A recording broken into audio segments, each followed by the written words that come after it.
Friends, welcome back to my channel. আমার channel Lakshman দৃষ্টিকোণে তোমাদের সকলকে স্বাগত জানিয়ে আজকের এই ব্লগটা শুরু করছি। তোমরা সবাই কেমন আছো? আশা করি তোমরা সবাই খুব ভালো আছো, আর আমরাও খুব ভালো আছি। তো যাই হোক, আজকে ছিল আমাদের বন পরিক্রমার সেকেন্ড দিন। তো আমরা সকাল সকাল চলে গেছিলাম রেডি হয়ে, সেই মতো লিস্ট অনুযায়ী। ফার্স্ট গেছিলাম আমরা পাগলা বাবার মন্দিরে, দিয়ে আমরা গেছিলাম হথরন বিহারি বলে একটা জায়গায়। পাগলা বাবার মন্দিরের মাহাত্ম্য হচ্ছে, ওখানে একজন সাধু তপস্যা করে ভগবানের দেখা পেয়েছিলেন, তো তার জন্য তার নামে ওই মন্দির তৈরি করা হয়। আর ভদ্রন বিহার হচ্ছে এমন একটা জায়গা যেখানে কৃষ্ণ এসে খেলতে গিয়ে থকে গেছিলো, তখন সে ওখানে এসে ভাত খেয়েছিল। তারপর আমরা গেছিলাম অক্রুর ধাম, এখানে একটা হনুমানজির মন্দির আছে। তারপর আমরা গেছিলাম বিল্লা মন্দির, যেটা হচ্ছে রাধারানীর একটা মন্দির। তারপর আমরা গেছিলাম দ্বারকা, মানে কথায় আছে না, বৃন্দাবন খুললে সব কিছু ঘোরা হয়েছে। তারপর আমরা দ্বারকা গেছিলাম। তারপর আমি গেছিলাম কংসের রাজবাড়ি। তো তোমরা পরপর সবগুলোই দেখতে পারবে, আশা করি তোমাদের সকলের খুব ভালো লাগবে। এই যে বোটে করে আমরা এখন যাচ্ছিলাম দ্বারকা। দেন তারপর আমরা গেছিলাম ভূতেশ্বর টেম্পল, এখানে 4টা আছে: ভূতেশ্বর, কামেশ্বর, চক্লেশ্বর আর গোপালেশ্বর। আমার ঠিক নামটা মনে পড়ছে না, তো যাই হোক, হয়তো ভুল বললাম। তারপর আমরা গেছিলাম মধুবন, যেখানে আমরা দুপুরবেলার ভোজন সেরেছিলাম। তারপর আমরা গেছিলাম তালবনে। তারপর গেছিলাম গঙ্গাসাগর। তারপর গেছিলাম কপিলমুনি আশ্রম। তারপর গেছিলাম চৈতন্যচরণ দেখতে। তারপর গেছিলাম শান্তনুকুণ্ড। তারপর গেছিলাম প্রিয়কান্ত জু। তারপর লাস্টে চন্দ্রোদয় মন্দির থেকে বাড়ি।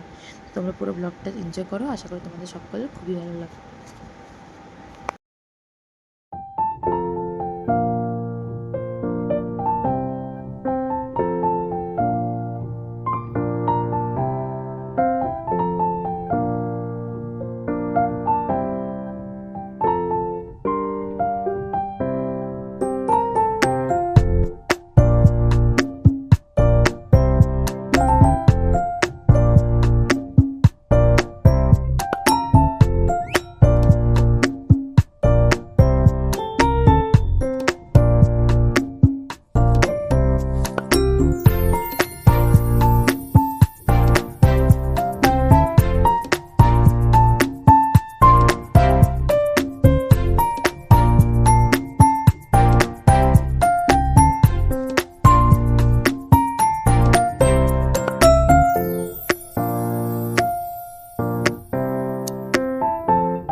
সবাই খুব ভালো থেকো, সুস্থ থেকো, আর খুব for the next video that will coming so. লাস্টে আমরা বোম ফাটানো দেখে বাড়ি ফিরেছিলাম।